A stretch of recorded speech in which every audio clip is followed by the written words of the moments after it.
So we're going to start. I'm going to turn it over to Noreen Johnson-Smith, who is our moderator. I'm going to ring a little bell there when the time is up. And I just want to thank all you brave candidates. You have to be brave to be here, right?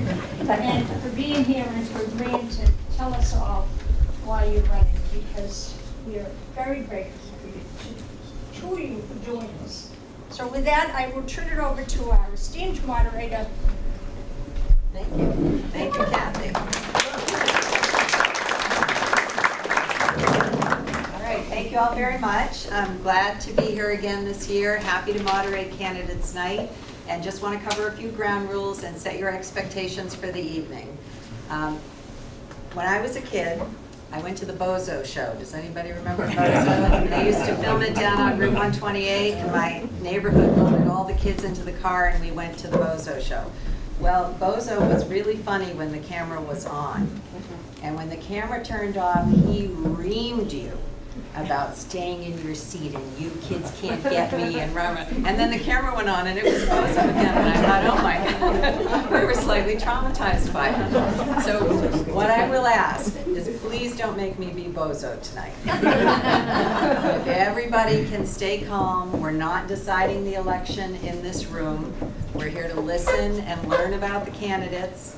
And I'm here to facilitate that. Kathleen's going to ring the bell to keep us on a timer, so nobody's going to get more time than anybody else. We're going to do this as equitably and fairly as possible.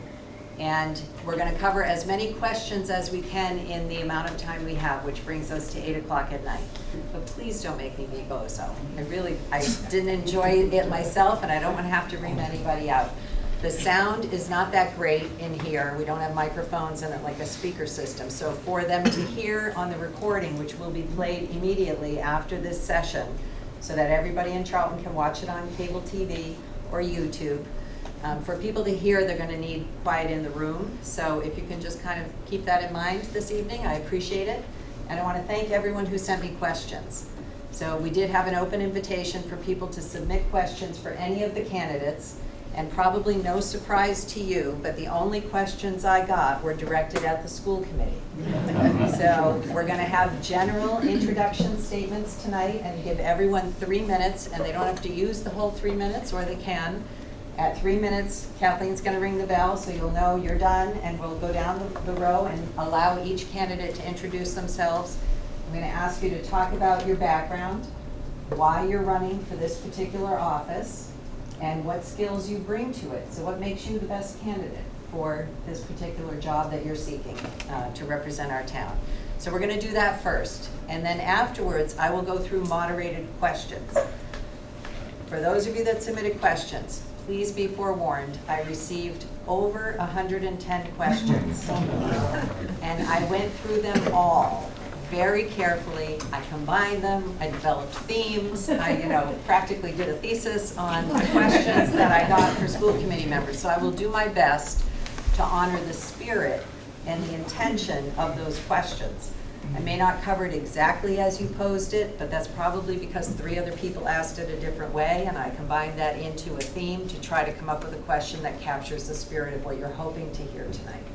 Okay? I also ask that you please not cheer for your favorite candidate or boo or do anything unsportsmanlike for the candidates that you don't agree with.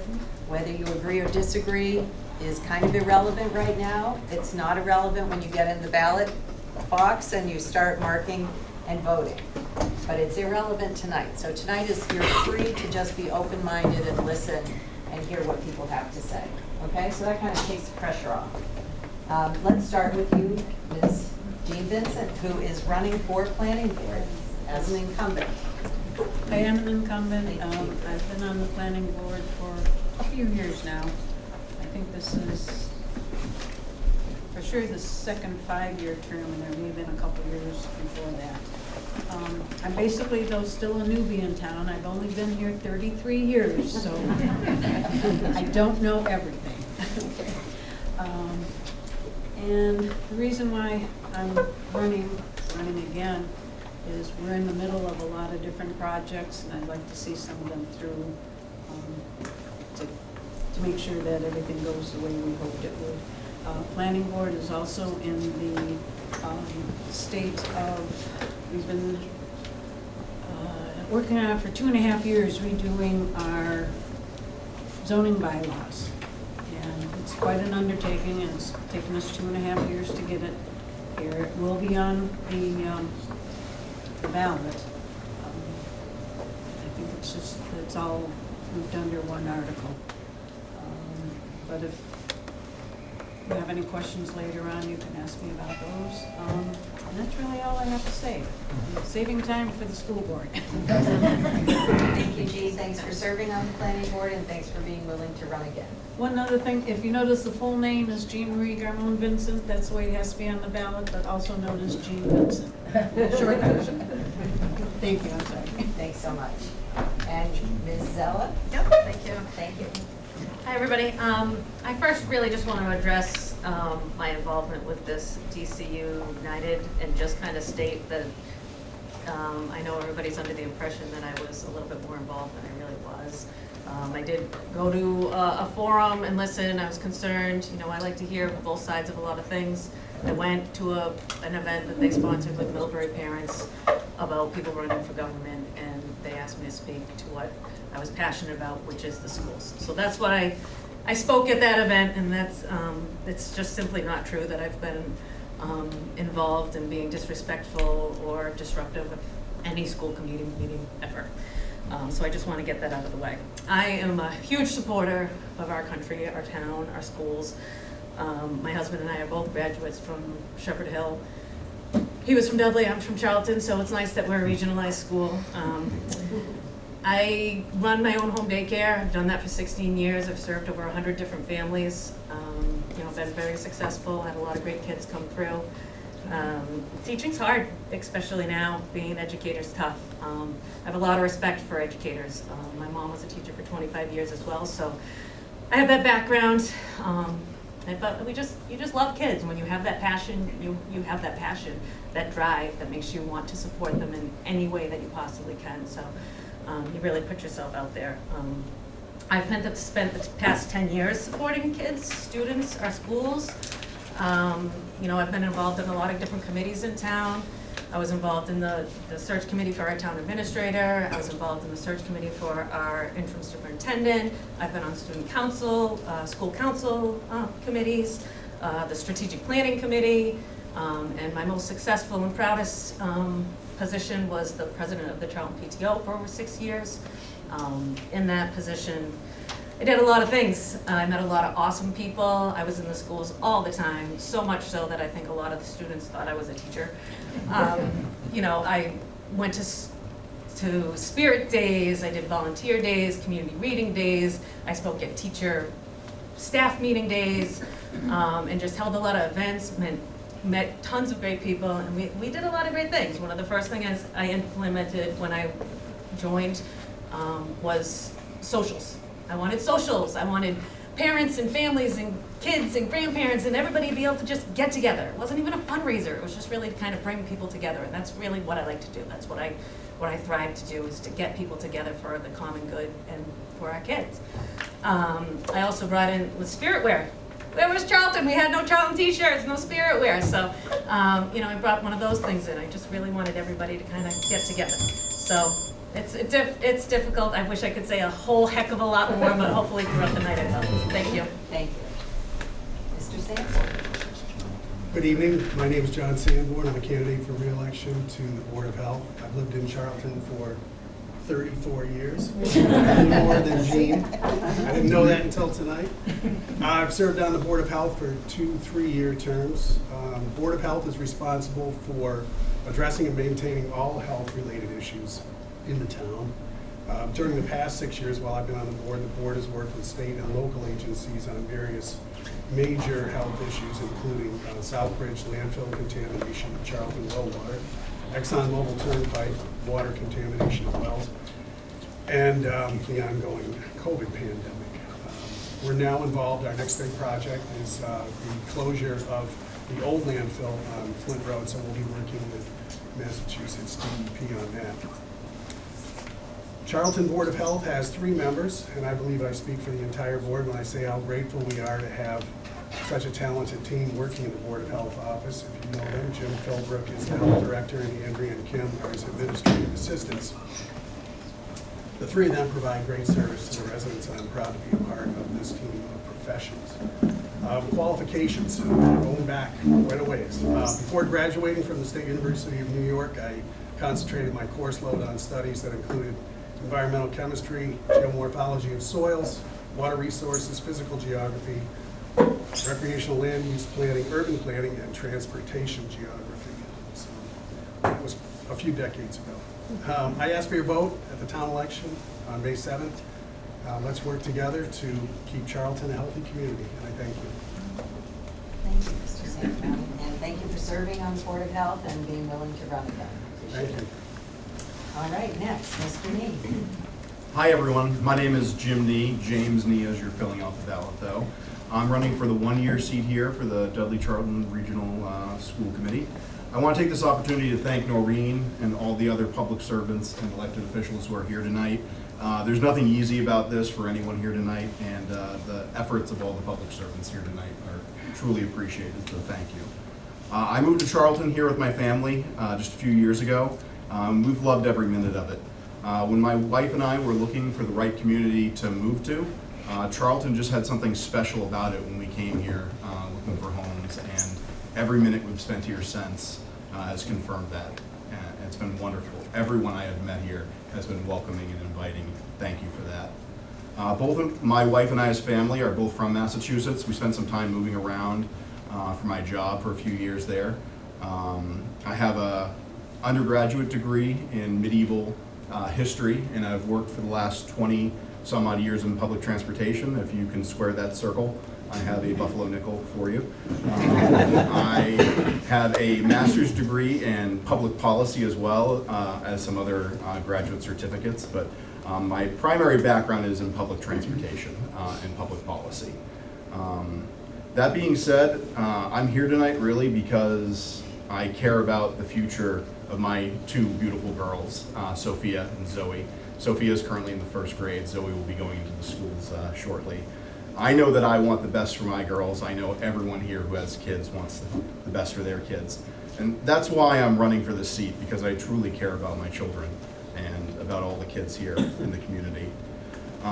Another reason I decided to run was over the last 2 years, I saw a lot of things that I really didn't agree with. I really didn't like a lot of the different mandates that we saw. I didn't like every decision that was made by various administrators or even some on the school committee. But don't get me wrong, I really didn't like the way the administration or the school committee was treated over the last 2 years either. What I saw was public servants doing their best during the 100-year event, and I'm pretty sure for the next 100-year event, they're gonna do a little bit better that time, but I think we did par or better than a lot of communities, so I think Charlton did pretty well. So again, to the public servants and the people helping out, thank you. It's really appreciated. When it comes to various policies and positions, I'm happy to answer any of your questions.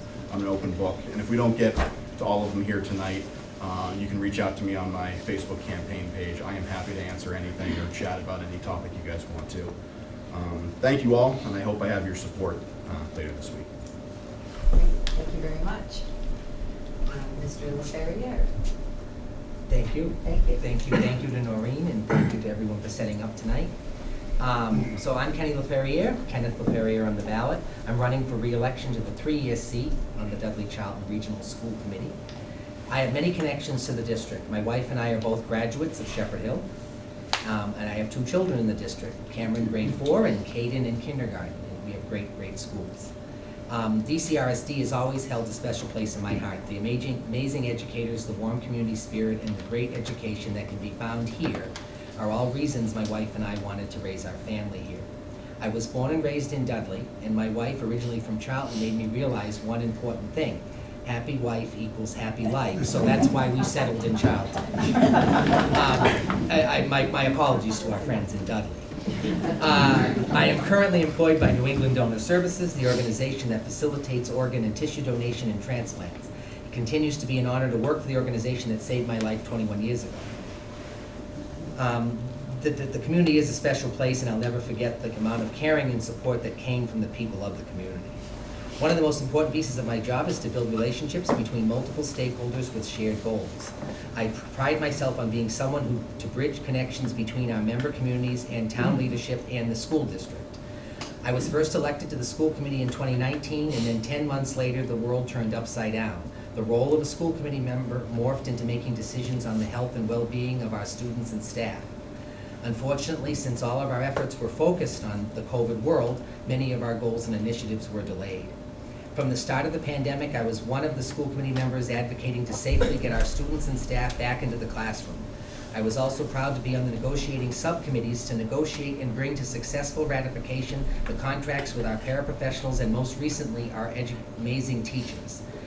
I am currently the chairperson of our Budget and Finance Subcommittee, taking a lead role in negotiating with our member communities about our operational budget to advocate for the continuous success of our students. I have a solid working relationship with the Board of Selectmen and the Finance Committee in both of our communities, recognizing each town's budget constraints while being a strong proponent for needs of the district. While also a member of the Capital Safety Subcommittee, my re-election will ensure a smooth trajectory as we begin the process with the Massachusetts School Building Authority for the future upgrades to Shepherd Hill Regional High School. This is a huge undertaking for our communities, and it's essential we build on the strong relationships that we have already established. And this is in addition to future capital needs, such as the Charlton and Dudley Middle School roofs. So I respectfully ask for your vote to re-election to the Dudley Charlton Regional School Committee. I want to continue to serve the district and the community that has given so much to me. I'll see you Saturday, May 7th at the polls. Thank you. Thank you very much. Thank you. Ms. Kaczynski. Hi. My name is Kathy Kaczynski, and I'm interested in running for the Board of Trustee at the Charlton Public Library. When I considered running for the library trustee, I asked myself why I would want such a position. The answer was easy. I love the Charlton Library from the moment I walked in, and I've been in this town for 4 years. The atmosphere is pleasant and inviting, and as I got to know the staff, I appreciated their commitment to the library and the library patrons. My love of books began in early childhood when my mother read stories to me. We had a childcraft collection, which was this beautiful red book set. It was like 15 books, and that's what she would read to us over and over and over again. But every week we would go to the library, and it was, for me, like the most wonderful place to go to. My love of books grew over the years, and I recall reading all the Nancy Drew books and, reading Island of the Blue Dolphins and all of these classics. And, by the time I reached college, I had read Steinbeck and Pearl S. Buck and William Shakespeare. I just loved it all. The one thing that occurred to me when I was thinking about running for a trustee was that I really couldn't decide whether or not it was my love of reading that kept me going or the love of the adventure that the book brought me to. But that's why I'm here. I am a professor at State University. I work at Framingham State. I actually teach on child development. I've taught for 20 years in a K-12 classroom, and I really enjoyed the whole range of watching children grow. Many of the courses that I now teach are in Universal Design for Learning, Social Emotional Learning, and teaching underserved and marginalized students. I teach teachers. I see the library as a great place to continue this work, to reach and further address these social and economic issues that challenge us as a community today. Our library is an institution that represents this community well. It is a judgment-free zone where it doesn't matter who you are, what you wear, or how long you've come to visit. Everyone's welcome to stay. It doesn't matter what time I visit the library or even what day. I see people of all ages. Whether it is someone picking up books, students here to study or play a friendly board game, or a person checking out items from the Library of Things. The library is truly the heart of this town. The friendly, welcoming manner of the library staff always makes it easy to ask questions and to seek their assistance. The place has something to offer to toddlers, to teens, and to adults of all ages. The library welcomes all of us. The Charlton Public Library is much more than a place with books. It's a place where toddlers come to play, where the young and not so young come to take a yoga class, knitting, or ukulele. You can book a meeting there, watch a movie, or listen to a guest speaker. In this age of the fast-paced technological advances, the library is the heart of the town, welcoming a place where we can gather and grow and learn. The possibilities are endless here at the dynamic library, and as a library trustee, I would be committed to working in partnership to benefit both the library and the members of this community. I would appreciate your vote on Saturday. Thank you. So I did time it. I did too, it didn't work. Thank you, Mr. Howard. Good evening. My name is Bradford Howard. I'm a candidate for Constable in town. I was a locomotive engineer for Amtrak for 33 years. In that position, I learned to be a team player, to move on. If there was a decision to be made, we really didn't answer to anybody. We made our own call, and we had to live with it. In this way, I learned fast, quick problem solving, interpersonal relationships with people, trying to read the moment, read the person, read the incident, read the machine sometimes. My interest in this was important to me that I might be a good fit for it. And I would like to ask for your vote so that I may move myself ahead professionally, see where this takes me. I've already met some fantastic people. I really appreciate the support that I've gotten so far. And I think it's going to be an adventure, just to pay it forward, give a little something back to Charlton. My family's been in town on and off since, I probably have to ask my father to correct me, but I'll take a guess until 1840. We've been here about 15 years, and I've worked everywhere but here. So now it's time to work here. Good evening, and thank you. Thank you very much. Thanks, Ms. Stillo. Okay. First, I'd like to say thank you to all the residents who have taken the time out of their night to come and show how important this vote is to everybody. I'd also like to say thank you to the Senior Center for hosting the event, to Noreen and Kathleen as well. My name is Jamie DeLovo. As you can clearly see, it was spelled correctly, and I thank you for that. I'm running for the one-year seat on the school committee. I've been a Charlton resident for 19 years. My husband, Mike, and I chose to move to Charlton because of the school system and because of the rural feel of the town. I grew up in Sturgis, South Dakota, so it's a small town similar to this, so it felt like home. We have two boys who both attend Shepherd Hill. One is a senior and one is a sophomore. I have been involved in our district for 12 years. From serving on many roles with the Charlton PTO for over 9 years, many of them spent alongside Kelly. I sat on the school council at Charlton Middle School for 4 years, working very closely with Mr. Packard, several of the teachers and faculty there. I was also an active member of the Special Education Parent Advisory Council for several years. One of my children had to have the support of an IEP, so this was definitely a very important group to me. I was also an employee of the district as a substitute nurse for 8 years. My day job, I work as a nurse at UMass, so that's what I do for a living. But I also subbed in the nursing office for the districts. This gave me opportunities to work in all the buildings through Charlton and Dudley. I have spent countless hours volunteering at the Charlton schools as well, from helping with the DIVLS testing, reading testing, and then supplemental reading support for those students who proved to need help, assisting with flu clinics, fluoride distribution, coordinating volunteer schedules for that, field trips, and so much more. Needless to say, I am involved and vested in our district. I love our district and am passionate about supporting it. This is the primary reason why I'm running for school committee. I feel my strengths are my proven commitment and involvement to the district so far. One big issue I would like to help with, if elected, is the budget. Working closely with the town to help figure out how to support and fund the budget to decrease cuts is very important to me. Another area that is important to me is making sure that the curriculum and policies are up to date based on today's standards. I hope to be given a chance to work on these topics. I would also like to mention my involvement with the Dudley Charlton United group. I did like the Facebook page because a lot of things that they had to say in the beginning I am passionate about as well as a parent. If liking the Facebook group means I was involved or that I'm a bad person, it doesn't. Unfortunately, several people in the community feel it is. The one thing that all those parents have in common is that they're passionate about their children. I hold the fundamentals of this town and voters, young and old, very important to me, and I look forward to the opportunity to serve on the school committee. Thank you. Mr. Perez? Thank you, Noreen. Good evening, everybody. First off, I'd like to also thank Kathleen, who always does an amazing job coordinating, and Noreen for taking time out of her busy schedule to be here tonight to help us out. So, again, Bill Borowski. I'm the current chairperson of the Board of Selectmen, and as I said only half-jokingly 3 years ago, if 2 terms were enough for George Washington, it's enough for me. So you will not see my name on a ballot again after this one. It will be time for some new faces at that point. However, 3 years is a long time. If you follow town government, you're going to honestly expect more of the same.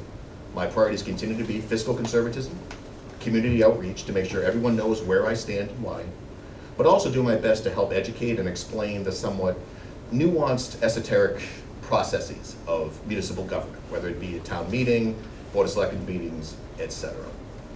So we have a lot of challenges for the next 3 years, quite honestly, the next 5 and 10 years.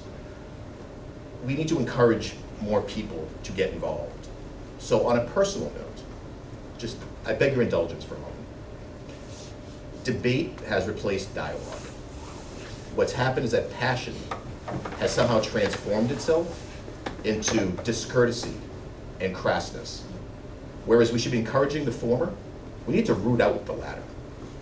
Additionally, there is a movement afoot where people are being found guilty by association. We are not responsible for the sins of our fathers, nor should we in any way be found guilty by association. It reeks of McCarthyism, and we have to put it to bed. We have to stop it. We're all here tonight because we care. You're here tonight along with people watching at home because you care. So here's a personal ask. A lot of you don't know each other in this room. We all live in the same town, and I find it odd that we don't all know each other in this room. Before you leave tonight, shake someone's hand.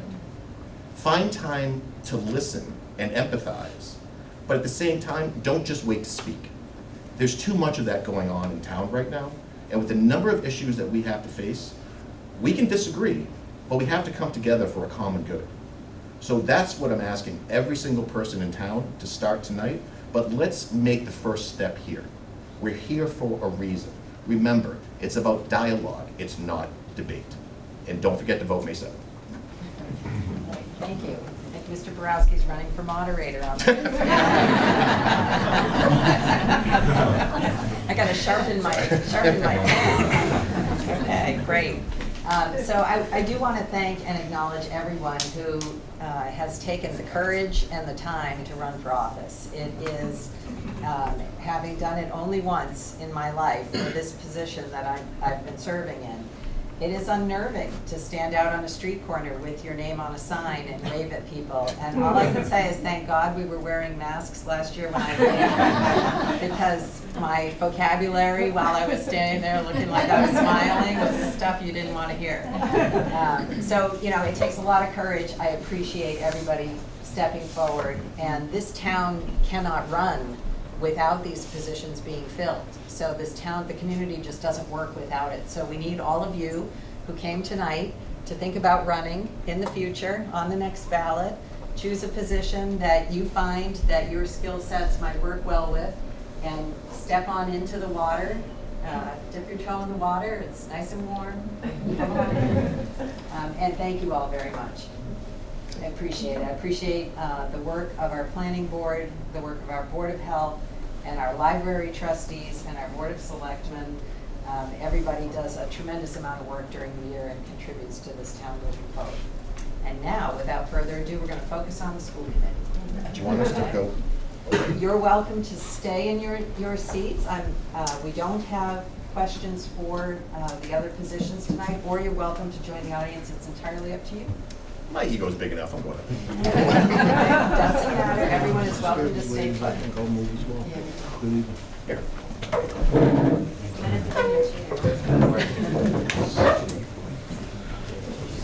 Now we get out. All right.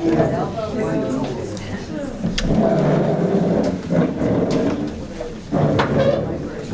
Myself, thank you. I'm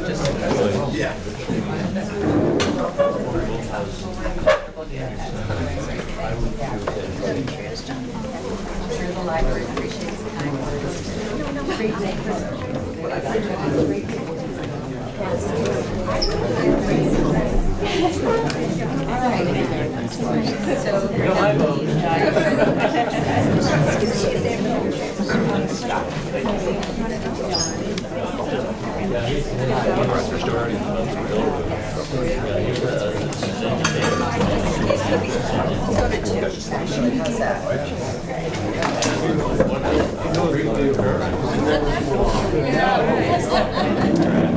Okay, so I've got a closed question.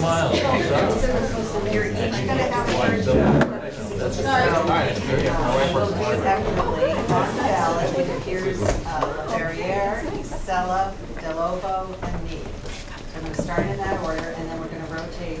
Everybody gets a turn to go first, okay? So the question, and you'll have 2 minutes to answer, and Kathleen will ring the bell when your 2 minutes are up so that we can hear from the other candidates on the same questions. So what I am not going to do is ask individuals questions that don't belong to everyone. So this is for the entire school committee, okay? All right, so the first question for Mr. LaFerriere, to begin us off, what are the priorities that you feel our district needs to address, and why do you see these issues as the priorities? Thank you. So nothing like hitting you with big topics Yes. for now. So I would say we need to show the public what the role of the school committee member is and the school committee does. And I think our priorities need to be, number one, the budget, collaborating closely with both towns to express the needs of the district while also recognizing the challenges of each town with financial constraints. So that's key. We obviously want to continue to have a budget that reduces cuts and doesn't require continued cuts. Secondly, I feel a big priority for the district is policy. That is one of the biggest roles of a school committee member, is setting, amending, removing policy. And so I do think that we've done a lot of work this past year based on much of the feedback over the past 2 years with improving our policies and clarifying and setting expectations. I think if we can do more of that, it's going to benefit all of us, because having clear policy enables all of us to be on the same page. The public, the administration, the school committee, so everybody knows what the rules are and what this community wants to see. School committee sets policy based on, the committee and the feedback of what we want to see as direction in the district. So I would look at those two areas as being the top priorities over this next year and continuing. Thank you. Isabella? Sure. I would certainly agree with Kenny about the budget. The budget has been in issue for many years, and it's just not, sadly, it's not getting any better as far as all the things that we've had to cut over time. It's really hard to see. So I think a focus needs to be there. We need to work together, the school committees, the two towns, find something, that we can afford as a town, that meets the needs as a school. So I think that's going to be certainly a huge focus, something I look forward to getting involved in. I also think that with communication from our school is going to be important. It's gotten a little bit better, but I think that there are a lot of ways we can improve what's going on in our schools, and just getting the word out, and listening to parents, listening to teachers. I'm always a big advocate of how do the teachers feel, how do the parents feel, is everybody comfortable with our policies, with our regulations, with the programs that we have. I think we could just focus a little bit more on communicating and getting the word out and finding ways. Social media, as we've all seen, is a great tool. So utilizing that a little bit more in positive ways would probably be helpful. But I think those two things, along with certainly, as a school committee member, curriculum and policy and regulations are going to be something we need to focus our efforts on. But I think we you know, a lot of things have been addressed over the past couple of years, and moving forward, you can only ask for so much. So, you know, it's a marathon, it's not a sprint. You have a long way to go, but you can take it one step at a time, and if everybody can work together and we can come together and make some of these things, these issues more better communicated to everybody and more input from everybody. So that's all. Thank you. Mr. Lobo, same question. What are the priorities you feel our district needs to address, and why do you see those issues as priorities? Okay, for the sake of not rambling, I don't know. I mimic the similar comments. The budget is a huge thing. Figuring out the capital spending, like why are big ticket items continually coming up as an issue, and why isn't there a plan for that? And again, I've never sat on this committee, so as much as I've tried to look into it and figure it out, I'm interested in figuring it out and being a part of, you know, helping for the future. Another priority is just, you know, maintaining the fundamentals of our community, hearing the voices of our parents and bringing that to the committee to make sure that the policies and curriculum that are being put forward, you know, are in line with our ideals as a community. Other than that, that's great. All right, thank you. And Mr. Nee? Awesome. Everything everyone else said. Done.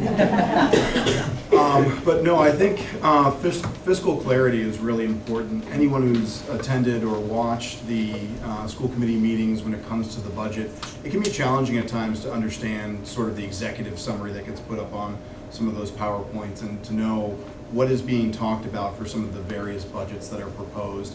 And I think that providing more clarity, not only at the school committee level, but to the community, something that's accessible to people. I think that's really important. I know that sometimes it could be bothersome or it could be tiresome to include something like a line item budget to be included, to be evaluated, but I think that could prove valuable for the community to kind of look at what we're talking about when the superintendent comes up and talks about we have to cut the foreign language program at the middle school. Well, do we really have to cut the foreign language program at the middle school? Is there something else in the budget? And there's some opaqueness there. And I don't think there's any malintention there. I just think there could be more transparency in that process so that we as a community can really decide what our priorities are in, you know, providing excellent education. So I think that providing a little bit of clarity there is definitely a priority. I think communication transparency be very helpful. We all love email. I think everyone loves email. But email is typically from one person to another person or from one person to a group of people. And often questions are asked or questions are answered, and it's between that small group. Well, we have an entire community that could benefit from that question and answer, from those moments in time, instead of having to do like a FOIA request or this, that, or the other thing. Why can't we communicate between the school committee or the administration and the community in an open way, whether it's a forum online or frequently asked questions or something like that, where it's not just private one-on-one back and forth. There'll always be one-on-one back and forth. There'll be a need for that, for privacy. But many of these questions that people have, I'm sure have been asked before, and I think kind of providing that sort of transparency and communication could be helpful. Thank you. All right, so we've warmed everybody up. And just to share with you a little bit about the role of school committee members. So according to the Massachusetts Association of School Boards, which I called and had a nice conversation with the executive director just to make sure we were fully prepped for tonight, there are 4 main priorities, 4 responsibilities of school committee members. The first being establish the budget for the school district. The second, to hire, supervise, and evaluate the superintendent. The third, to oversee the collective bargaining with the unions. And the fourth, to make policy for the district. So we're going to cover each of those areas. That's how I've kind of structured the next set of questions. So, and we'll begin our questioning with Ms. Zella and start with the budget. So could you please share your experience developing or overseeing budgets and what you hope the school board will achieve in the upcoming budget year? And talk a little about how you would decide your own budget priorities. Sure, I can try. So as the president of the PTO. I guess that's my most experience I've had besides selling used cars, but that's a little bit different. We established a budget that we thought we could handle. You know, we had goals that we wanted to reach. We knew where the funding, where money needed to be spent, where we wanted it to be spent, kind of a tier of, you know, as you would do for a school committee, what we really need to do, what we really want to do, and what would be really great to do if we had the extra money. You know, you work together with all the people on your board and listen and hear their input. Obviously, I'm not a pro in that area. We had a treasurer for just that reason. She was really great, you know, to kind of guide you, and you listen to the input from other people. But, you know, there's only so much some people can afford. You know, you try to make things manageable and, you know, listen to what the top needs really are going to be and work your way down from there. I know we have a huge issue with that budget. We've had it for years. We are continuously getting rid of things that we don't really want to. Like, I would hate to see, you know, larger classrooms and programs go away. You know, it would be nice to get some of the support that we need from the town, you know, and keeping in mind that not everybody can afford it. You know, it's hard to come and ask for tax increases and things like that, but somewhere down the line, I think we, Dudley, Charlton, and the school committee really need to just get together and figure out a way to make it happen, so that our kids are getting the best education that we can give them, and money is certainly going to help us do that. So. Thank you. Ms. Delovo? So my experience with budgeting is household budget. I went to school to be a nurse. I'm a nurse. I don't necessarily, I have to budget my time, but household budget is about what I have experience with. But what I do bring to the table is a willingness to learn and understand what it takes to hold the budget. I do understand that working with communities, Dudley and Charlton, and obviously with the school committee, to see where we can make things work. Actually, as Jim said, you know, cutting the foreign language program that is being brought forth now, you know, is that really the best option? Is there somewhere else that we can look to, you know, I guess shuffle the deck chairs on the Titanic? I don't want to call our budget the Titanic, but unfortunately, as we've all seen over the years, we lose something every single year. And that is at the detriment of our children. You know, so something just like the foreign language program at the middle school, which isn't afforded to all students, shouldn't be taken away from those that do get to partake in that class. Again, I am more than willing and capable and able and want to learn the process better, and maybe bringing a fresh set of eyes into that is what the school committee needs. Thank you. Thank you. And Mr. Neal, read the question again, every other person, and if you ever want me to read the question again for any of you, please let me know. So please share your experience developing or overseeing budgets and what you hope the school board will achieve in the upcoming budget year. And how would you decide your budget priorities? Thank you. That's a great question.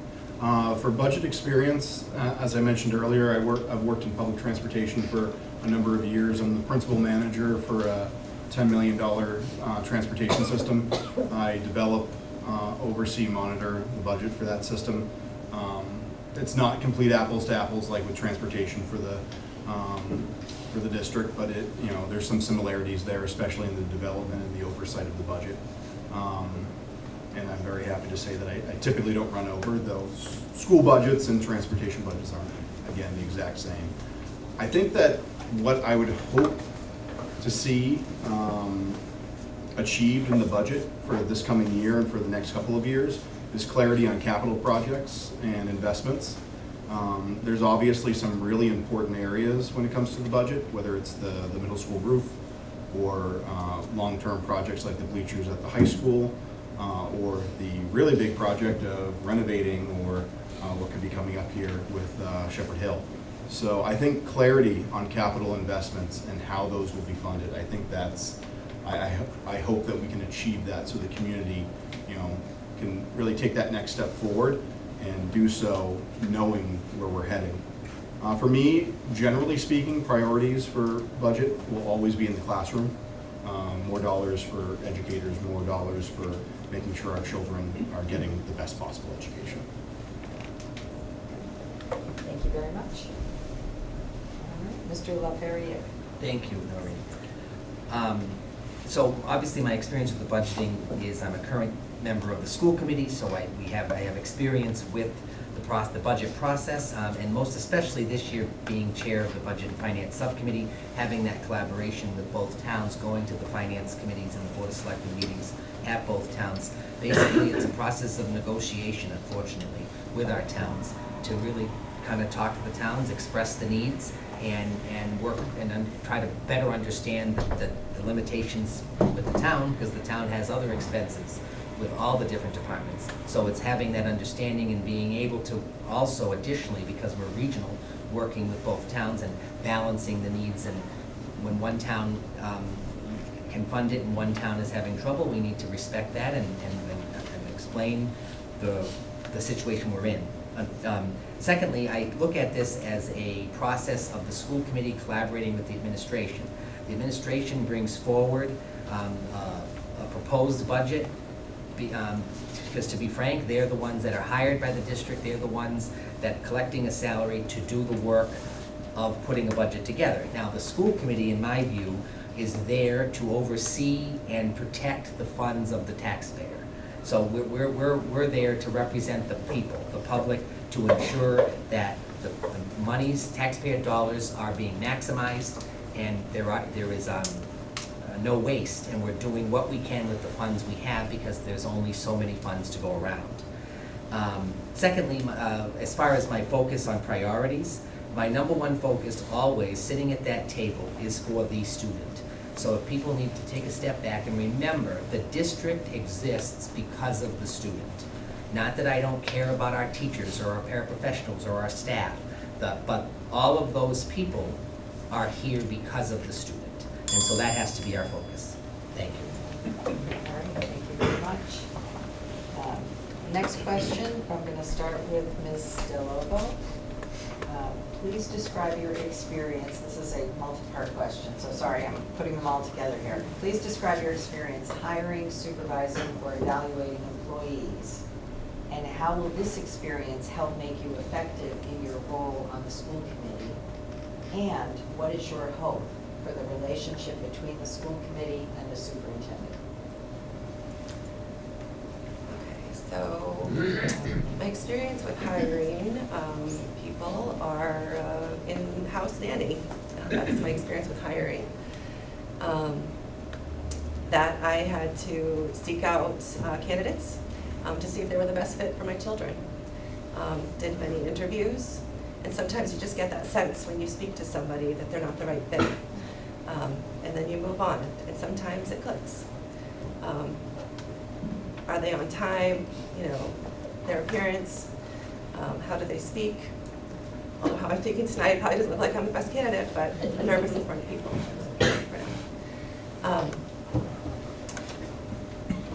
I would hope it would be a collaboration with hiring and take other people's input into considering who would be hired. And can you please repeat the next part of the Certainly, question? yeah, it was a lot in one mouthful. So your experience hiring, supervising, and evaluating employees, how will this experience make you effective in your role? And what do you hope for in relationship with the superintendent? So actually, as my role as a nurse, I have been in the resource role, which means I'm responsible for 16-bed ICU, and that is up to 10 to 12 nurses. That's where my leadership roles actually come in. You are put in a place where you need to kind of know a little bit about everything and help everybody on a wing, and kind of triaging what is necessary to be taken care of. So those are the skills that I bring to the table. And I apologize, the last part. What are you hoping for in the relationship with the superintendent? Oh, agreed. Any good working relationship, obviously, you need to hear all sides. Not everybody's going to agree on all topics, and hopefully the superintendent's goal is the same as the committee, which also represents the parents. So It's hard to go first on a loaded It's question. terrible. All right, thank you. Mr. Nee, same question. Do you want me to repeat it, or? I think I have. I'll let you know if Thank I you. get tripped up. So with hiring, supervising, evaluating employees, I've probably hired several hundred drivers, supervisors over the years, supervised as many, always, in any job when you have that many people, let a few people go. Evaluating employees is obviously a tricky business. You have to make sure you're really looking at what their job assignment is, not just what your feelings about the employee is or what, how they're performing. Really, what are they assigned to do, and making sure that they're doing that job effectively. That's the key to an evaluation, I think. And how will that, help me be effective on the school committee? From that perspective, I think when it comes to the school committee, the nice thing about being on the school committee is when it comes to hiring, supervising, and evaluating, it's one person really. You're really looking at the superintendent. That's the key for the school committee. The day-to-day operations is really up to the administration and the educational professionals who are there. So the school committee doesn't have to really worry about too much of that day-to-day operations. But making sure that you have clear expectations, clear goals for the superintendent, that's an important skill that would transition there, making sure that there's a clear understanding of what that superintendent is expected to do. And what would I hope for the superintendent? I would hope that the superintendent's performance, their values would match that of the community. I would hope that we could have a candid relationship. As I'm sure everyone knows, you can't always agree on everything, but you can have open, honest, frank communication. You can be candid with each other, and you can evaluate them fairly. Mr. Ferrier, would you like me to repeat the question? No, I think I have it. Thank I'll you. let you know. Thank you. Yeah. So first, so my experience with the evaluating and hiring employees, I don't do that in my professional life role, but the experience I have as the current person on the committee with the evaluation of the current superintendent. Now, just to clarify, when I was elected in 2019, Superintendent Lamash was already hired, so I did not take place in that hiring process. I just put that out there for clarity. And so we did have the evaluation happen over the past couple of years, but I will say that the evaluation was not to the place where it needed to be during the pandemic. Again, it's not an excuse, it's just the world we were in. And so I look at this as an opportunity to continue the collaboration between the school committee and the superintendent by developing goals, developing expectations, and setting standards to hold the superintendent accountable. But it requires a collaboration of both the school committee members and the superintendent to put forward those goals, whether the goals of the community and what we want to see in our district, but also the superintendent has professional goals that he wants to also work on as well. And so that's a collaboration that I look at. Additionally, the evaluation process needs to be in conjunction with the state guidance and the state standards for the evaluation of a superintendent. There's a set standard that needs to be followed, and the school committee needs to follow that as the best of their ability to be able to hold the superintendent accountable. And so I look at this as an opportunity to improve ourselves as holding the superintendent accountable, but also acknowledging there are areas that can be done better. So I would say that's a good place to start there. Secondly, I want to thank you. All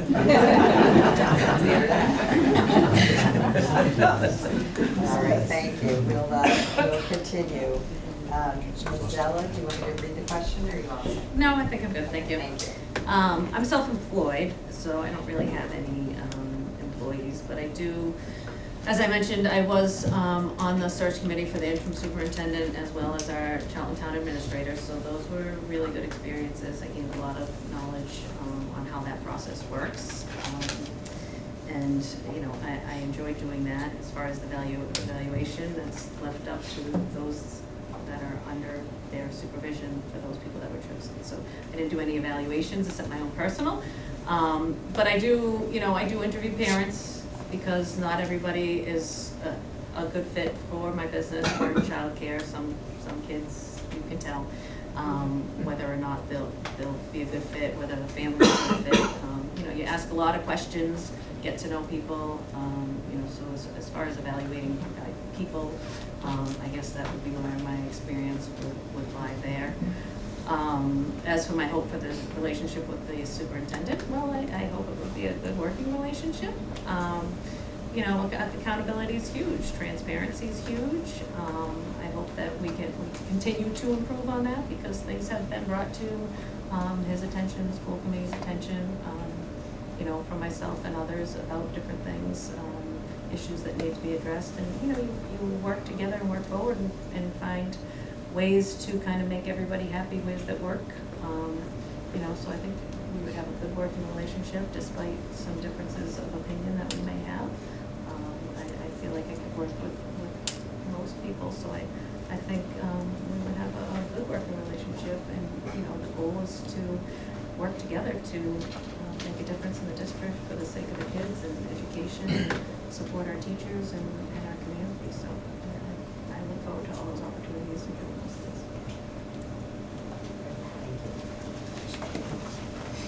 I'm going to start with Mr. Lee on the next question. Okay, so you'll go first and we'll continue around. Please describe your experience with union negotiations and what you hope to achieve with the teachers union. That is a fantastic question. Thank you. That is, thank you for whoever or however many of you asked that question. As everyone knows, relationship between management and labor can be tough at times. And making sure that you have a properly negotiated CBA is one of the principal jobs of management and of labor as well. I have some experience negotiating collective bargaining agreements. I understand their repercussions. It's one of those areas that when we talk about contracted increases, there's a lot of areas where there are contracted increases in any budget, whether it's a contracted increase in fuel price or a contracted increase in base salary or fringe benefits. So when we talk about the increased cost each year to a budget, this is one of those areas that you're looking at. You need to make sure that the budgets going forward are sustainable, but that you're also competitive in providing an environment where the best educators want to come here and teach. If you cut teachers' salaries or you don't increase salaries for a long enough period of time, the best teachers won't stay. They'll go somewhere else where they're paying better. So you have to make sure that you have a positive relationship whenever you're working for the union or developing a collective bargaining agreement. That's critical. But there needs to be that balance there, because without that balance, budgets can get out of whack. And that's kind of the position I would take on that. I think everything in balance. You can't go too hard one way or the other. Thank you. Mr. LaFerriere? Would you like to hear the question? Could you please? Thank you. Certainly. Yeah. Please describe your experience with union negotiations and what you hope to achieve with the teachers union. Thank you. So as I mentioned in my opening statement, I was proud to be part of the negotiating subcommittees with both the Dudley Charlton Paraprofessionals Association and the Dudley Charlton Teachers Association, most recently with the teachers. And we did successfully ratify an agreement between the school committee and the Teachers Association, and it was a great experience to be able to work closely with the union leadership and learn about the process of union negotiations.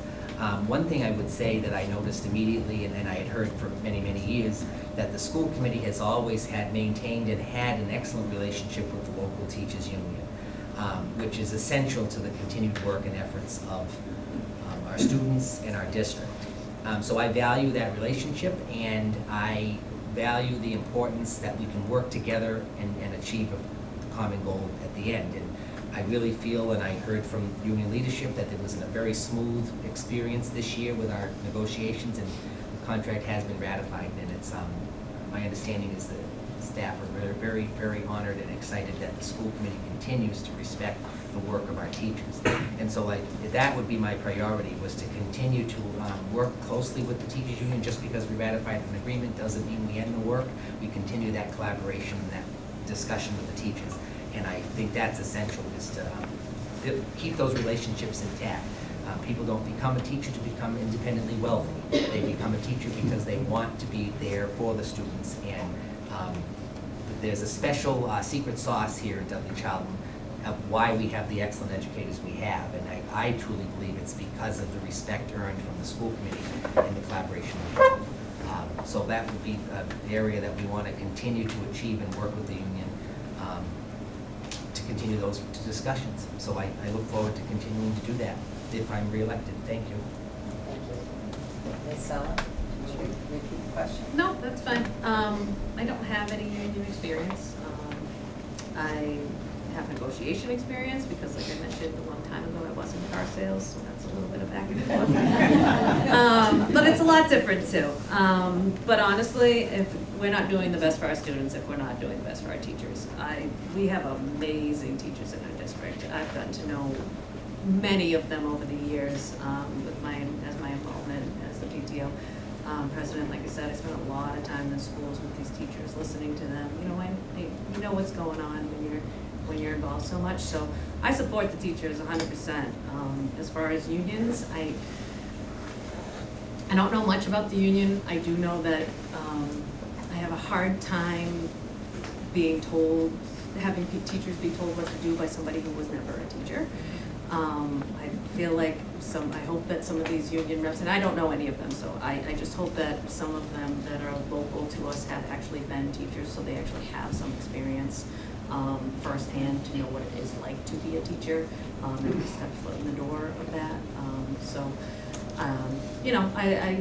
I work well with people. I listen to our teachers. Do I think, I'm open to the working relationships to make sure we can give them what they need, what we can afford, and just a different relationship that I'm not used to yet, but certainly look forward to the opportunity of getting to know a little bit more about them and supporting our teachers however we can.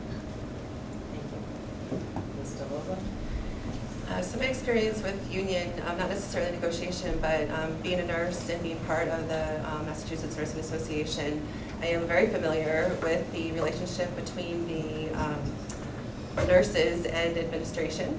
And when it comes time to contract negotiations, putting forth what's important to the nurses, bringing that to the table, and then hopefully, which is translates to teachers as well, making sure we, find out what's important to the teachers, and then also, working towards an agreement with administration and the superintendent to come to a good working contract, because that is very important.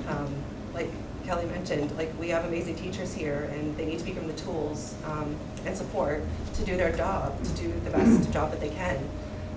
And I believe that's happened all throughout the years, at least the years that I've seen. And I have a senior and a sophomore, so I've been very happy. But just making sure that the needs are met of the teachers, that they come to a good agreement, and keep people happy the best you can. But again, not everybody's gonna be happy always, but we do the best to achieve that cohesiveness. Great. Moving on to policy. So policy being the fourth area of responsibility for the school committee, and there are numerous questions that were submitted related to policy as it overlaps with curriculum. So I'm going to start in the area of health and talk about, ask you about health issues and also health in the curriculum. So the first question for Mr. LaFerriere, you get to go first on this one, is what changes, if any, would you suggest to address the mental health needs of our students? Okay, so I would, social emotional learning has been a topic for many, many years. It was discussed pre-pandemic, and it was a huge undertaking and initiative that anybody I talked to, anybody I discussed the issue with, was all for, was supporting our students' mental health needs and helping them when there's a challenge. And it doesn't mean a blanket statement of every student is going to need that. It's based on individual need, based on the student that comes forward, and having the options and the support staff in the building to help students with challenges at home, challenges with perhaps a meal, they don't have enough food, that's an issue. There are many issues. So I look at that as an area that we should continue to support, and now most especially because of the shutdown and because of the mental health challenges that have been exacerbated with the students being at home behind a computer screen and not having the social interaction. So the district is seeing more and more of need in this area. So I would say, as far as policy, the school committee needs to do all possible to support students, because that's why we're there. We're there for the student. And in order for a student to have the best chance of success, we need to support the student with their emotional needs, their physical needs that they need to bridge some gaps and help at home or support families in order to set the student up for the best success possible. And so I look at that as a policy the school committee should undertake as standard policy, that we're here to support students and do all we can for the success of the student. Thank you. Thank you. Ms. Zella? Can you repeat the Read it? question, Yeah, please? Yes, absolutely. thank you. Yeah, it's easy to get lost in the conversation. What changes, if any, would you suggest to address the mental health needs of our students? Thank you. So, I feel like mental health is an ongoing issue, and we're always addressing it. Good teachers are always addressing mental health of our children. I don't know that I agree to a new curriculum adoption or policy for it necessarily. I think, when kids are little, you teach them a lot of these things that fall under that mental health umbrella. Self-respect, caring, compassion, how to express yourself. Like, these are all things that, as a teacher, as an educator of young children, I'm every day trying to teach them. And I know that our teachers are, throughout their teaching, showing kids how to handle different situations, because so much gets thrown their way. And yes, the pandemic has made things a lot more difficult. And sure, they need to be guided a little bit more with some of the social emotional direction. Things have been difficult for kids, but I think a lot of that falls on parents too. Parents are accountable for their child's mental health. They should be involved in strengthening that support there. So I think the teacher's responsibility is only so much, where I don't think that we need to put any new policies in place. I think we need to effectively support the children as we've been doing, maybe focus a little bit more on them, but not replace anything that we're doing currently. Every child's different. Every child needs different support systems, and our teachers do a great job in, pinpointing what those issues are for each child and working with them, with the schools, and getting them the support that they need. So I would say just kind of, focus a little bit more on it, but I don't see any need for curriculum changes in that area. Thank you. Ms. DeLobo? No, I think I'm okay. As far as changes to policy, again, I'll be new to the committee, so I would be interested in diving into what the existing policies are and looking to see if there do need to be any changes. What I do know is that there is working as a substitute nurse, seeing that the mental health issues and anxiety and everything else, it's a real issue throughout the grades. And making sure that there are support people within the classrooms, paraprofessionals, the classroom aides at our youngest levels. Actually, I see Mrs. Doolin here, who is my son's he was in the kindergarten classroom, and he was a wild child. But people like her were pinnacle to helping him be successful, and making sure that those supports are there, which in turn will help keep those students focused and help them feel supported and loved, and give them that self-esteem and, you know, just support that they can do well within the classroom. Again, I'm not sure what all the policies are, because I haven't read them all. But again, if there is any that need to be changed or supported, that will in turn help support the classroom teacher, the school adjustment counselors, the teachers themselves and administration, I'd be all for doing that. Mr. Neat? Awesome, thank you. I want to echo, I don't know all of the policies regarding mental health and those topics in the school systems. From a guiding principle, though, I would say that schools really aren't meant to replace the role of parent. And I think that the primary caregiver, the parents, are the key here. And the schools are absolutely a vital tool to helping some students. And certainly that support should be there. There should absolutely be safety nets in place, and there should be support available for all students. But the schools shouldn't be looking really to replace the role of parent when it comes to healthcare, mental health, the social and emotional raising of the child. I really think that that's a home issue for the most part. But certainly any student who needs support in different areas, especially mental health, if that can't be addressed in the home, then I would hope that the resources would be available to help them. Okay, next question, we're going to start with Ms. Zella. They seem to get progressively more challenging as we go forward, so. No, I was trying to warm you up, but, you know, this is like the worst job interview you've ever had, right? You know, the toughest one. So many parents have expressed concerns about age-appropriate content in the classroom and in school libraries.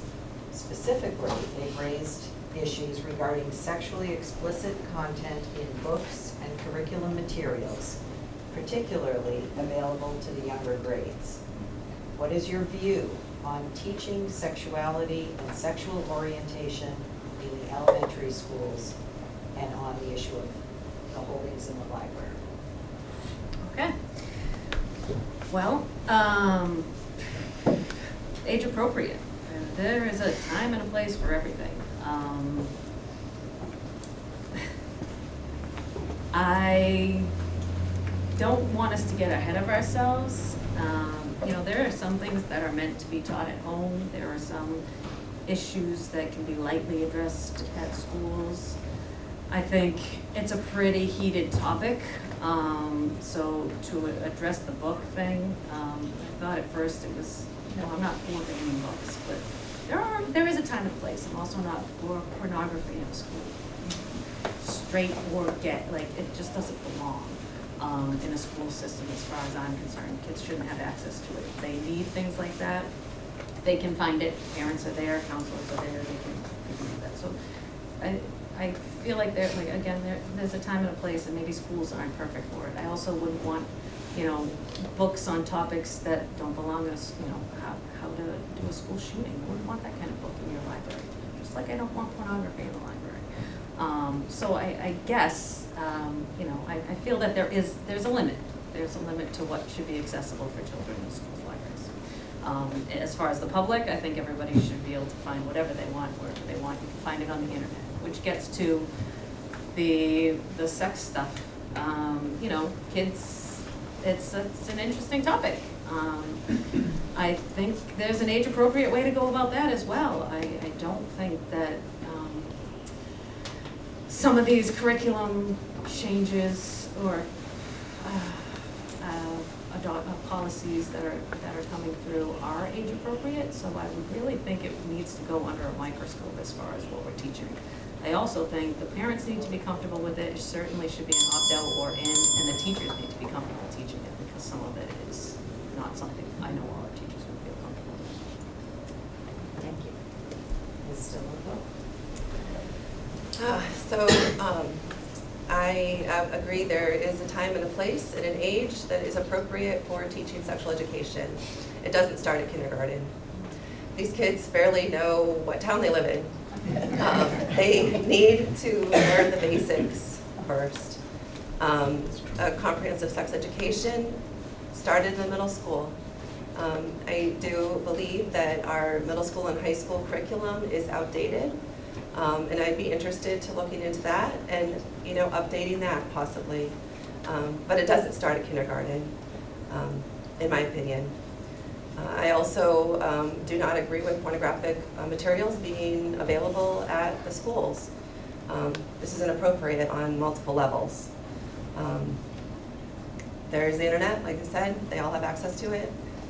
Again, if a student is curious or they have questions, I'm sure they have a parent or a guardian that if they don't feel comfortable going to them, somebody else in the school that they can research or go, and look for that. But it doesn't belong in the school, period. Thank you. Mr. D. Thank you. Definitely one of the hotter button issues, that's for sure. I think that all materials should be age appropriate. We don't have probably Charles Dickens or Moby Dick in the kindergarten library because the kids probably can't read Moby Dick. They probably can't read, the Iliad or the Odyssey. So it's not in the Charlton Elementary School library, and neither should material that's inappropriate for small children. I think when it comes to the actual curriculum of sex education, it should be age appropriate. I think for kindergartners, elementary school kids, really the only thing I can even imagine that's age appropriate for them is if someone's touching you inappropriately, go find an adult, someone you trust. Beyond that, what else is there to teach a small child? As far as sex ed goes, that should be at the higher levels. As far as the libraries and the materials in there, I'm very pro-book. I love all books. But the materials in the school library should be age appropriate. Once you get to the high school level, there's obviously some gray there. They're essentially almost adults, but they're not quite adults, so it's still a school library. There's probably some stuff that shouldn't be there. I can't pinpoint what that is exactly, but I am a free speech guy. I think people should have access to books.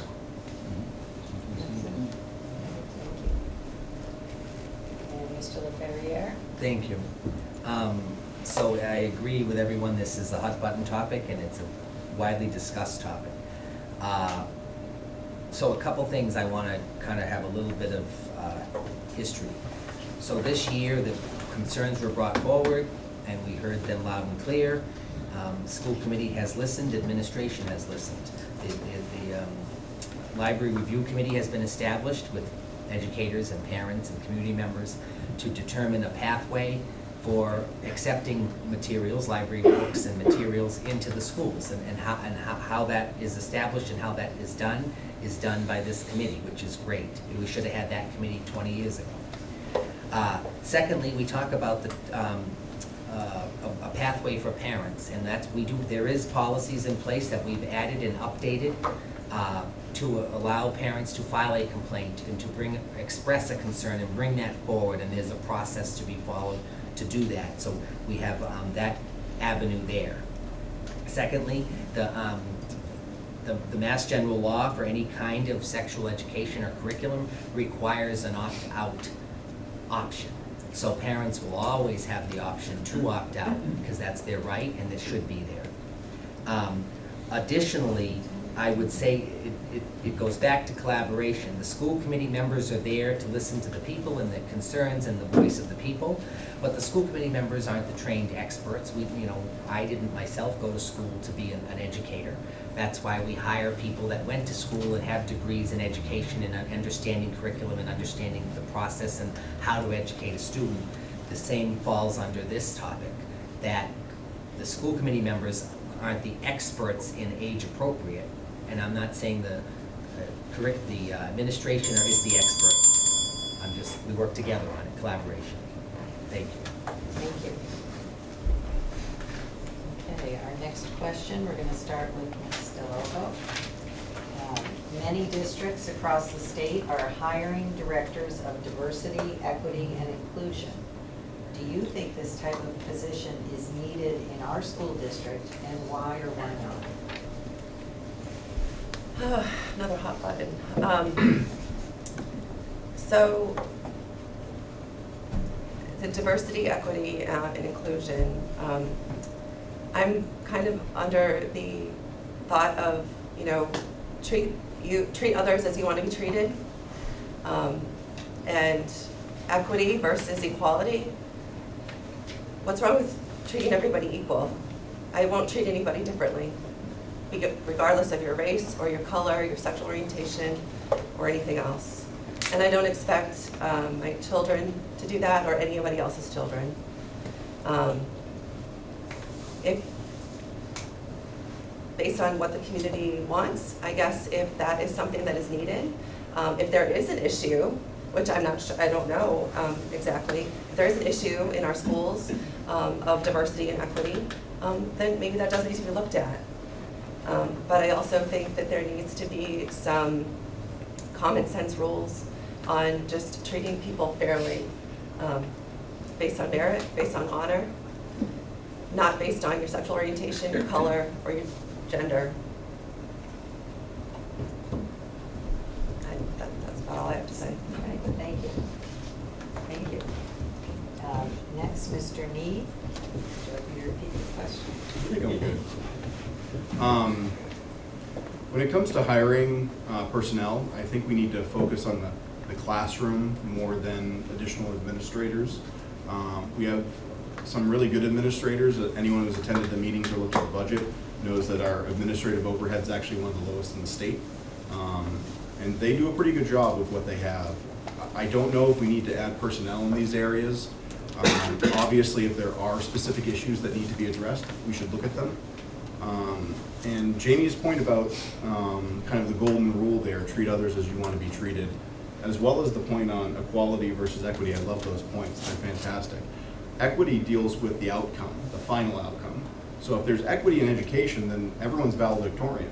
Everyone's also last in their class. That's equity. Equity in pay is everyone's paid the exact same, every single person. There can't be equity in that sense. The truest sense of the word equity means that the outcome will be the same. That is not possible. But you can give everyone an equal footing. And sometimes that equal footing means some people need a little bit of extra support. They need our help, and other people might not need quite as much. But I think if we equally give everyone those opportunities, I think that should be a guiding principle for the district. I don't think we can force an outcome. I don't think anyone would want to. Would everyone want to be the exact same as the person sitting next to you? I don't think so. So when it comes to administrators and people like that, I think we should focus on what we have and on the classroom, and that's how I feel about that. Thank you. Mr. LaFerriere.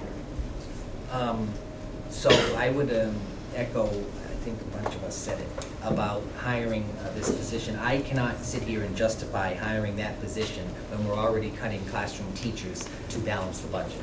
So I'm in agreement there that it just doesn't make sense to have a special position for this. A little history, the equity committee that we had established at one point was established based on guidance from DESE, the Department of Elementary and Secondary Education. The state has put out recommendations to districts to look at equity and hiring practices and providing accurate and correct curriculum and providing information to students in a non-biased, free way for students to be able to collect the information and make a determination on their own. So I would say I'm a proponent for laying out the facts and giving students all the information in a non-biased way and allow that student to critically think. Aren't we here to make students think a little bit harder, to be able to kind of think outside the box? I think that's the point of trying to give the students the facts and then let the student make the determination of where they stand or what they feel or what they agree with or disagree with. I think that's the best way to move forward in the topics of equity, diversity, and explaining to the community, to students and staff, understanding the purpose and the role behind it and why we're doing it. It's not meant to change people's mind or force opinions on folks. It's meant to allow people to critically think and make decisions with all the facts and information in front of them. Thank you. Thank you. Ms. Sella? I honestly don't think I can add anything to that. I would absolutely say pretty much exactly the same thing that's been said already. I don't support adding that position. We can't afford it. You know, the schools will pay some attention to it, and yes, teach to the golden rule, help everybody as much as we can. You know, to give them, they need a little edge up and help, and that's fine. I mean, these students are all different. They all need different support systems. So, but as far as you know, hiring and getting more involved in doing that, I don't think that's something we should be focusing our time and energy on at this time. Great, thank you. I think we can fit in a couple more questions. The first, we're going to start with Mr. Mead. Considering future needs and growth, do you support an exploratory committee on deregionalization and potentially building Charlton's own high school?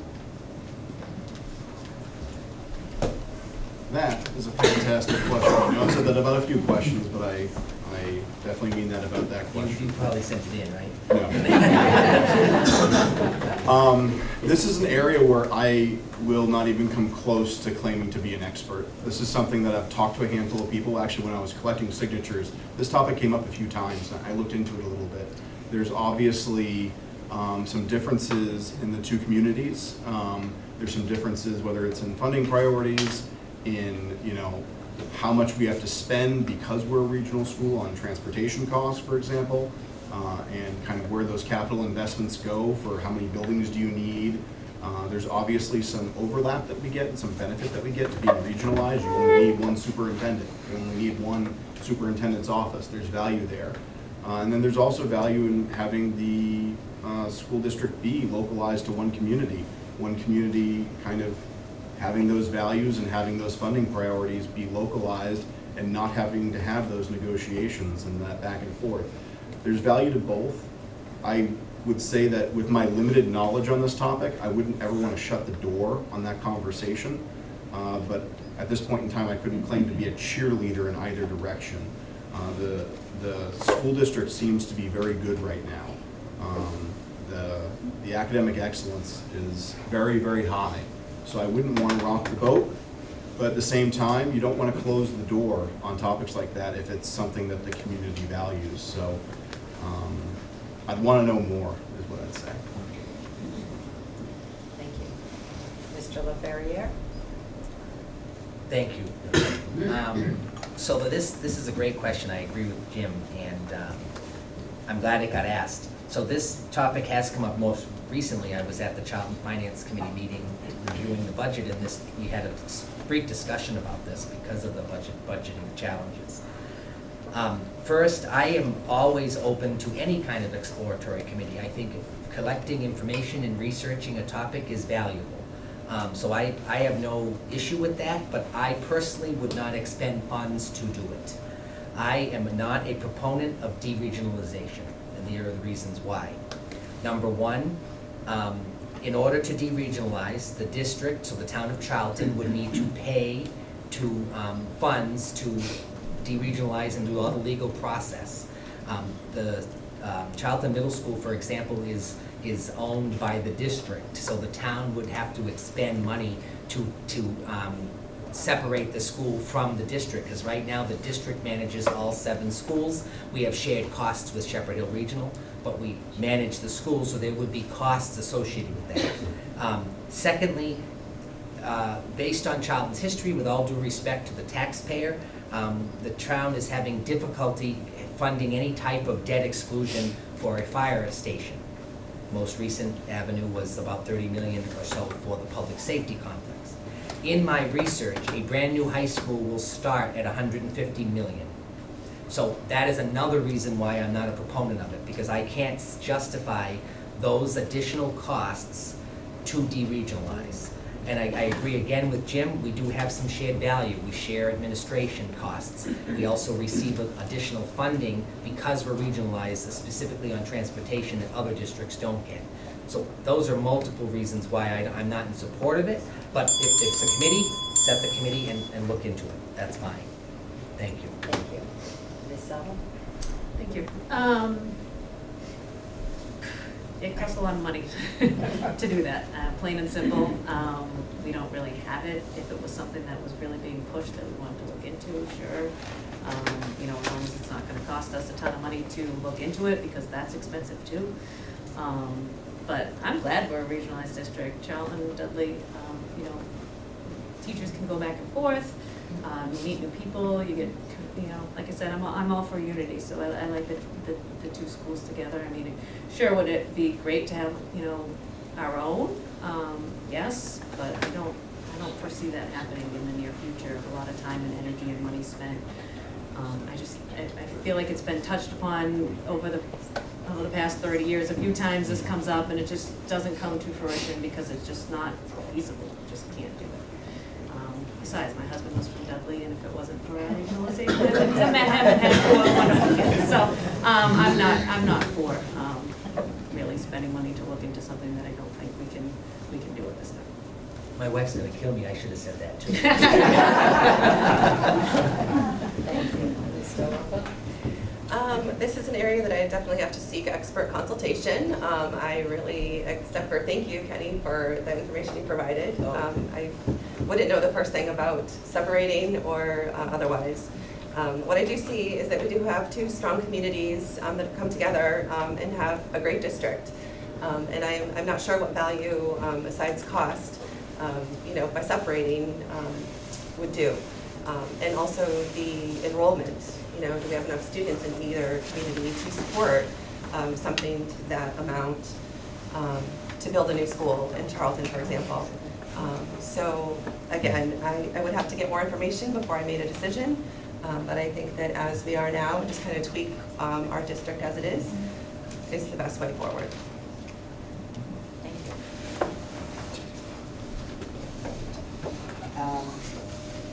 I'm going to give a little preamble to this question. This is on culturally responsive teaching.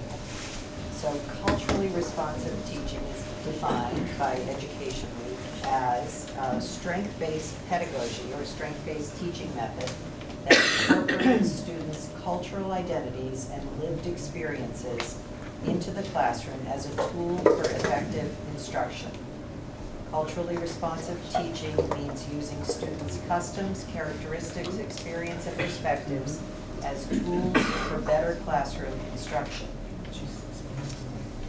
And the question is, do you feel teachers should be using culturally responsive teaching methods and should be supported with professional development to use culturally responsive teaching methods in the classroom? So I am starting with Mr. LaFerriere. So, thank you for the description, Noreen. So my opinion on this is, again, I think professional development of teachers is important no matter what the subject is. Give the teachers the information and let the teacher look at that information and decide. I do professional development at my work. There are some days that I think it's a waste of time and it's boring and I don't like it. But I participate, I listen, I learn and move on. So I think there are many professional development opportunities that teachers should have, again, to expand the mind, to perhaps provide perspective and allow give the teacher the tools that they need and deserve to be able to make informed decisions on the best way to educate students. It's not a way of telling the teacher what to teach or how to teach it or being biased in one way or the other. In my view, it's a method of being able to be responsive to all the needs of all the students. There are different diverse students in our classrooms, and so I think every student should have the right to have a little understanding from the teacher and the educators of what it means. Because that student deserves it just like any other student does. So that would be my response. Thank you. Thank you. Ms. Sutton.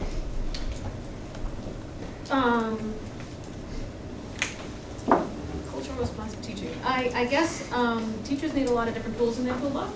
So I think there are good ways to teach diversity. There's a lot to learn and a lot to be taught. We don't have a lot of diversity in Charlton, really. But it is a topic that should be addressed. I know it gets mixed up frequently with CRT, racism discussion, controversy, whatever. But I don't think this is anything that's being taught in schools. I think teachers are good at what they do. They have good ways to support all differences in students.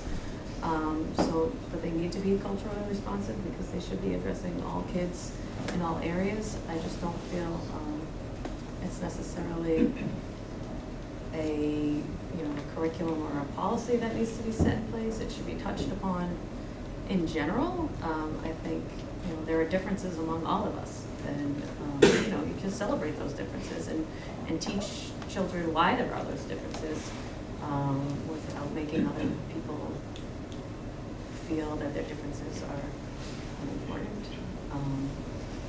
I think our teachers do a good job, and it is nice to have different ways for them to teach, but I think culturally responsive teaching has become more of an issue than it really should be. Thank you. Ms. Dillon? So I think that, some of these terms, critical race theory, which gets rebranded as culturally responsive teaching, they're kind of things that just keep coming up. I think that history needs to be taught for what it is. It shouldn't be taught, there's nothing should be removed. I think that history, good, bad, and the ugly, needs to be taught. History of all people needs to be taught. I think that we need to teach our kids to critically think about our history and where our history, how it plays out in our daily lives and how we're going to move forward in our lives in the future. I don't agree with erasing or changing history. Teach it as it is. There are different cultures, there are different diversities, there's different ethnicities. Explain what they are, teach what they are, and teach everybody, that there is good, there is bad, and there is indifferent in our past. But how are we going to move forward? How are you going to take what happened in our past and integrate it in your life and move forward? I don't know. There's so much more that can be talked about this. And again, I agree. I believe our teachers are given the tools to do the best job that they can to teach all of our students without any bias or anything else. Teach history as it is, and teach them to critically think about it and move forward.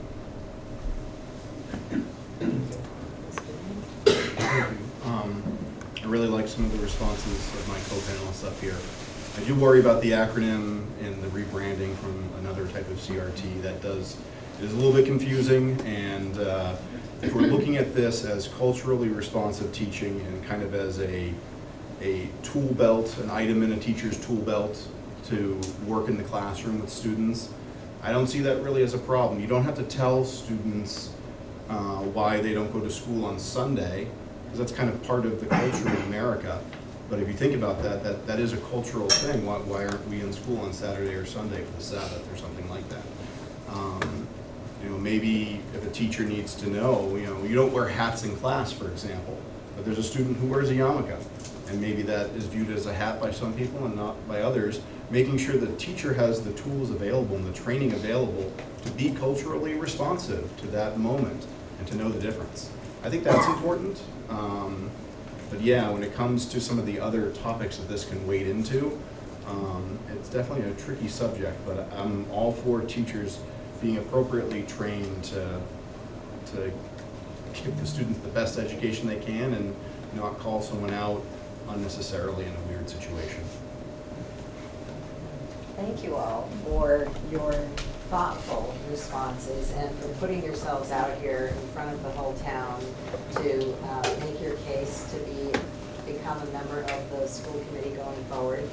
I'd like to give you each 1 minute, just running right down the table, to say a final word, and then we'll conclude our evening. Okay, I guess, again, I'm Jamie DeLovo, running for the one-year seat on the school committee. I have committed the last 12 years of, here, as my son is a senior, starting when he was in kindergarten, to our school district. I am invested. I want to be there and do what's best for our children, representing the families of our communities, and in turn doing what's best to support our children and our teachers and administrators. I've spoken from my heart today, and this is who I am. I'll do my best to do the things I've said, elected to the committee, and I hope I'm given the opportunity to do so. Thank you. Thank you. So thank you for being here, thank you for listening. I hope I earn your vote for re-election to the 3-year seat on Saturday. Come visit us, we'll all be there. We'll probably be having pizza and hanging out at the polls. I want to say that there is a lot of work that has to be done. So that we have a lot of work with our budget, with setting direction for our district, setting policy, making decisions as a community. And so, I'm in it for this. I want to be here.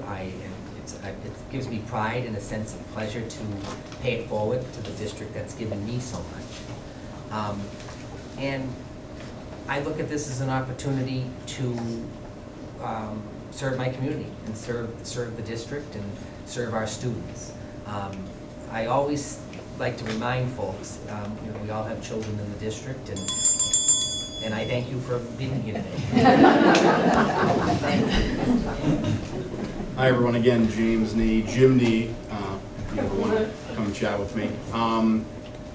I really hope to have your support this coming weekend. I'm thankful for everyone who took the time out of their night to be here tonight. I hope that my answers convinced you that I was the right person for this.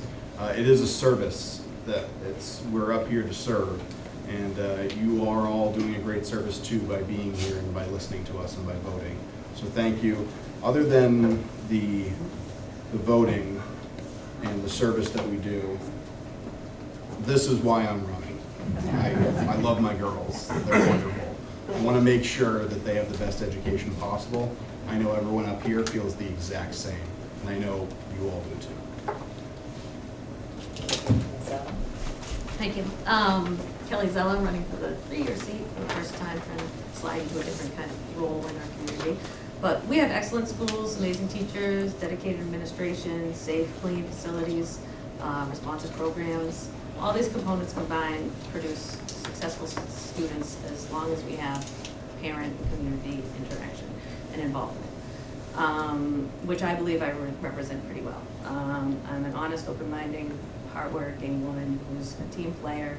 I'm an educator as well. I love kids. I respect our teachers. I want what's best for our community, for the kids, for the generations to come. As my dear Jim Chase once told me, your reputation really precedes you when you volunteer in a community. And I hope that carries me through and gets you vote, because I really enjoy being a part of our community. So hopefully we'll see you all on Saturday. Thank you. Thank you. And just a reminder to folks, before we conclude, the election is on May 7th. The polls open at 8 a.m. It's at the Charlton Heritage School. Where's Bill Borowski's? Charlton School. Yeah, is that Heritage School? Yes, Heritage School. Heritage School, thank you. I had posted wrong on the other day. So please show up to vote, and I know you've all been holding in your rounds of applause for the candidates here. We're very lucky to have such a talented pool, so please join me in thanking.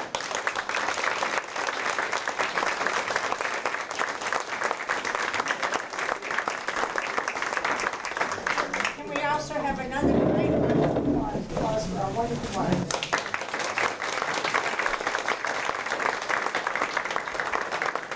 Thank you so much, all of you, for coming. It's great. Have some pizzas.